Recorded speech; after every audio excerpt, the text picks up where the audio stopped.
তাহলে ECG ETT বোনের কাছেও করতে পারতেন। এছাড়া পুলিশ হাসপাতাল হচ্ছে দেশের অন্যতম ভালো একটা হাসপাতাল। এডিসি সানজিদা সেখানেও যেতে পারতেন। এই এডিসি হারুনকে এক সপ্তাহ আগেও সানজিদার হাজবেন্ড সংসার না ভাঙতে অনুরোধ জানে। এই শাহবাগ থানায় আমার এডিসি হারুনকে বরখাস্ত করার পরে খুবই আনন্দ লাগছে, কিন্তু সত্যিকার অর্থে আমার ছাত্রলীগের দাঁত ভাঙার কারণেও আনন্দ লাগছে। আমার লাগছে আনন্দ। আসসালামু আলাইকুম, আপনারা সবাই কেমন আছেন? আশা করছি সবাই ভালো আছেন। তো আমি আপনাদের কাছে দেখাবো এডিসি হারুনকে নিয়ে কি বললেন নেতাকর্মীরা, যা আপনারা শুনলে অবাক হয়ে যাবেন। তো আজকের ভিডিওগুলো অত্যন্ত গুরুত্বপূর্ণ। তো আমি আশা করবো যে আপনারা এই সম্পূর্ণ ভিডিওটি দেখবেন, আর এই সম্পূর্ণ ভিডিওটি দেখলেই বিস্তারিত জানতে পারবেন। আর এই ভিডিওটি দেখানোর আগে আপনাদের কাছে আমার ছোট্ট একটি রিকোয়েস্ট, আপনারা যদি আমার চ্যানেলে নতুন হয়ে থাকেন তাহলে নতুন আপডেট নিউজ সবার আগে পেতে আমার এই চ্যানেলটি সাবস্ক্রাইব করে আমার সাথেই থাকুন। আর এখন চলুন কথা না বাড়িয়ে প্রথম আমরা দেখে আসি এই ভিডিওটি। ছাত্রলীগের দুই নেতাকে থানায় নিয়ে মারধর এবং পরবর্তীতে নানা নাটকীয়তার সঙ্গে সামাজিক মাধ্যমে চলছে নানা বিশ্লেষণ, জন্ম দিচ্ছে নানা প্রশ্ন। এবার সামাজিক যোগাযোগ মাধ্যম ফেসবুকে প্রশ্ন ছুড়ে দিলেন প্রধানমন্ত্রী শেখ হাসিনার সাবেক উপপ্রেস সচিব আশরাফুল আলম খোকন। মঙ্গলবার 12 সেপ্টেম্বর খোকন তার ভেরিফাইড ফেসবুক পেজে লিখেছেন, চ্যানেল আইতে পুলিশের অতিরিক্ত উপকমিশনার সানজিদা আফরিনের সাক্ষাৎকার দেখার পর তার মনে কিছু প্রশ্ন এসেছে। আপনি অসুস্থ, আপনার হাজবেন্ড জানে না, আপনার আরেক বিভাগের স্যার কিভাবে জানে? যদি তিনিই জানিয়ে থাকেন তাহলে অ্যাপয়েন্টমেন্টের জন্য তিনি তার স্বামীকে বলতে পারতেন, কারণ সানজিদার স্বামীর পদ পদবি আরও বড়। স্বামীর চেয়ে স্যার যখন বেশি আপন হয় তখন বিষয়টা অস্বাভাবিক কিনা প্রশ্ন রাখেন খোকন। তিনি আরও লিখেন, এডিসি সানজিদার নিজের বড় বোনও ঢাকা মেডিকেলের ডাক্তার। যেহেতু তিনি উল্টাপাল্টা পোশাকের বিষয়ে বলেছেন, তাহলে ইসিজি ইটিটি বোনের কাছেও করতে পারতেন। এছাড়া পুলিশ হাসপাতাল হচ্ছে দেশের অন্যতম ভালো একটা হাসপাতাল। এডিসি সানজিদা সেখানেও যেতে পারতেন। এই এডিসি হারুনকে এক সপ্তাহ আগেও সানজিদার হাজবেন্ড সংসার না ভাঙতে অনুরোধ করেন। এরপরও কেন তাকেই সঙ্গে নিতে হলো? সানজিদা বারডেমে এটা তার স্বামী কিভাবে জানলেন? ওনাকেও সানজিদাই জানিয়েছিলেন কিনা, অর্থাৎ তিনি কি দুজনকেই জানিয়েছেন? সংসার বাঁচাতে চাওয়া একজন স্বামীর জন্য অপরাধ কিনা প্রশ্ন ছুড়ে দেন প্রধানমন্ত্রী শেখ হাসিনার সাবেক এই উপপ্রেস সচিব। এদিকে আলোচিত এই বিষয় নিয়ে গণমাধ্যমের সঙ্গে কথা বলেছেন এডিসি হারুন এবং সানজিদা। সেদিনের ঘটনা প্রসঙ্গে সানজিদা কালবেলাকে বলেন, শনিবার 9 সেপ্টেম্বর রাতে রাজধানীর বারডেম হাসপাতালে তিনি চিকিৎসা নিতে গিয়েছিলেন। সেখানে ছিলেন সদ্য সাময়িক বরখাস্ত আলোচিত এডিসি হারুন। এ সময় হাসপাতালে গিয়ে সানজিদার স্বামী রাষ্ট্রপতির এপিএস আজিজুল হক মামুনি প্রথম হারুনের ওপর হামলা চালান। আমি ইটিটি রুমের ভিতরে ছিলাম তখন। আমি ইকো, ইসিজি, ইটিটি এগুলো করতে গিয়েছিলাম। হ্যাঁ, পরীক্ষা তখন শেষের পর্যায়ে ছিল। ওনার কি অভিযোগ ছিল, অভিযোগ সম্পর্কে শোনার মতো বা বলার মতো কোনো পরিস্থিতি ওখানে ছিল না।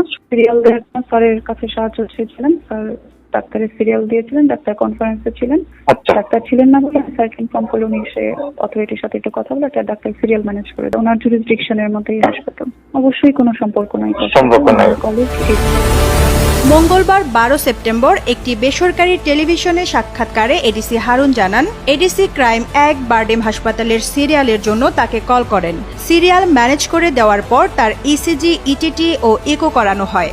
সানজিদা ইটিটি রুমে থাকাকালীন হারুন বাইরে অপেক্ষা করছিলেন।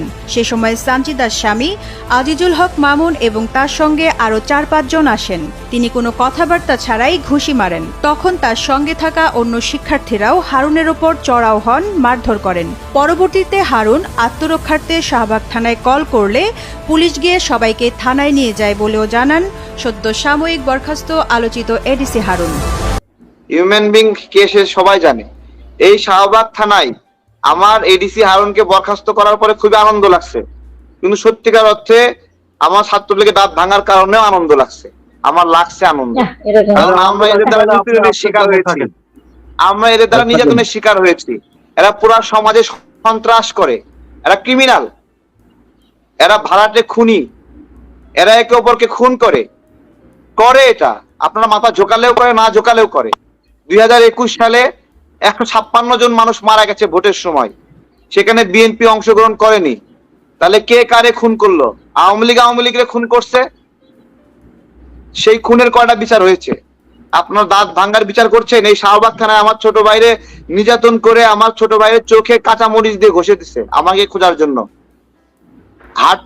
হাঁটুতে বাইরে সমান করে দিছে, হাসপাতালে নেওয়া যাচ্ছে না, এরকম একটা হাসপাতালেও নেয়নি, ওই রকম অসুস্থ অবস্থায় করে নিছে। একটা প্যারাসিটামল ভাগ্যে জোটে নাই, আপনাদেরকে একটু মারছে তাতে আপনারা হাসপাতালকে ক্যাকো করছেন। আপনাদের ব্যথা লাগে, ঠিক আছে, কিন্তু এই দেশের আরো মানুষের তো ব্যথা লাগে। আপনাদের এই ব্যথা কোনোদিন দেখি নাই তো, কখনোই তো দেখি নাই এরকম ব্যথা। কেন এতদিন ব্যথা কই ছিল? নিজের গায়ে লেগেছে, এখন ব্যথা লাগছে, তাই তো? নিজের গায়ে লাগলে ব্যথা লাগে, আর অন্যদের ব্যথা লাগে না। হ্যাঁ, এই যে কয়েকজন আলেম পুলিশ হেফাজতে মৃত্যু ঘটেছে, কই ব্যথা লাগেনি তো? 21 জন মোদী বিরোধী আন্দোলনে 21 জন আলেম মৃত্যু হয়েছে, কই ব্যথা লাগছে? পুলিশের গুলিতে মৃত্যু হয়েছে, ব্যথা লাগছে? দাঁত ভাঙা নিয়ে এত ব্যথা আমাদের লাগছে না আপাতত। আপনাদের দাঁত মোবারক শহীদ হলে আমাদের কিছু আসে যায় না, কারণ আমরা অনেক নিপীড়নের শিকার হয়েছি, অনেক নিপীড়নের শিকার। এখানে চর দখলের মতো ঢাকা বিশ্ববিদ্যালয় দখল করে আসছে ছাত্রলীগ সন্ত্রাসীরা। তাদের এটা চাষাবাদের জায়গা, হলগুলোতে ইজরাদারি করছে, ব্যবসা করছে, ট্রেড করছে, সাধারণ ছাত্রদেরকে বের করে দিচ্ছে, তাদের প্রোগ্রামে না গেলে মারপিট করছে। তো এই শয়তানদের দুই একটা দাঁত ভাঙলে কিছু হয় না মনে হয়, খুব একটা বেশি না। প্রতিনিয়মিত এই তো আবু বকরের চোখের কি অবস্থা করেছিল, আবরার ফাহাদকে কারা খুন করেছে বলেন, বিশ্বজিৎকে কারা খুন করেছে? একটা দাঁত ভাঙাতে আপনারা একটা হাহু করতেছেন। হ্যাঁ, আবার আমার মানবিকতা নিয়ে প্রশ্ন করছেন। হ্যাঁ, আপনাদের বাঘ হয়ে মানে মুরগি খাওয়া, বাঘ হয়ে হরিণ শিকার করা বৈধ, কিন্তু বাঘের গলায় কেন হাড় আটকাইছে, এতে খুব আটকায় যাচ্ছে, তাই না? খুব আটকায় যাচ্ছে, আটকাক, সমস্যা নাই,